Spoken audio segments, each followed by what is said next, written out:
दिवाली के बाद दिल्ली एनसीआर की हवा में जहर घुल गया है। राजधानी के कई इलाकों में एयर क्वालिटी इंडेक्स AQI 400 के पार दर्ज किया गया। लगातार 17वें दिन दिल्ली के लोग बेहद खराब हवा में सांस लेने को मजबूर हो गए हैं। केंद्रीय प्रदूषण नियंत्रण बोर्ड CPCB के अनुसार आनंद विहार में AQI 409, वजीरपुर में 394, अशोक विहार में 385, ITO पर 365, जबकि IGI एयरपोर्ट पर 316 दर्ज किया गया। हालांकि हवा की स्थिति में हल्के बदलाव और रफ्तार में कमी के कारण एयर क्वालिटी में थोड़ा सुधार आया है, लेकिन राहत इतनी नहीं है कि सांस लेना आसान हो जाए। विशेषज्ञों के मुताबिक हवा की रफ्तार 8 किलोमीटर प्रति घंटे से कम होने पर प्रदूषण के कण ऊपर नहीं उठ पाते, जिससे स्मॉग की एक मोटी परत बन जाती है।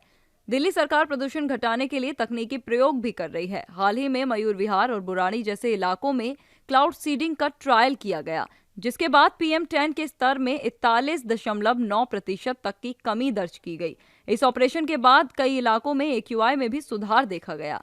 दिल्ली के पर्यावरण मंत्री मनजिंदर सिंह सिरसा ने कहा कि बादलों में नमी कम होने के बावजूद ये प्रयोग असफल रहा, लेकिन हमारी कोशिश सिर्फ एक तकनीक तक सीमित नहीं है। हम सड़क सफाई, गाड़ियों में धुएं पर नियंत्रण और कचरा प्रबंधन जैसे कई मोर्चों पर काम कर रहे हैं।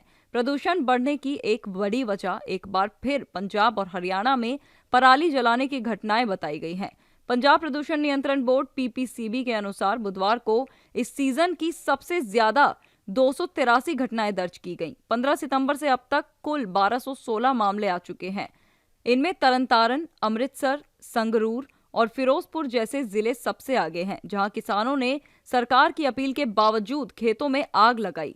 विशेषज्ञों का कहना है कि जब तक हवा की रफ्तार और दिशा में बड़ा बदलाव नहीं होता या बारिश नहीं आती, तब तक दिल्ली को प्रदूषण से राहत मिलना मुश्किल है। अगले कुछ दिनों तक AQI बहुत खराब से गंभीर स्तर के बीच बना रह सकता है। Subscribe now and press the bell icon. Never miss an update.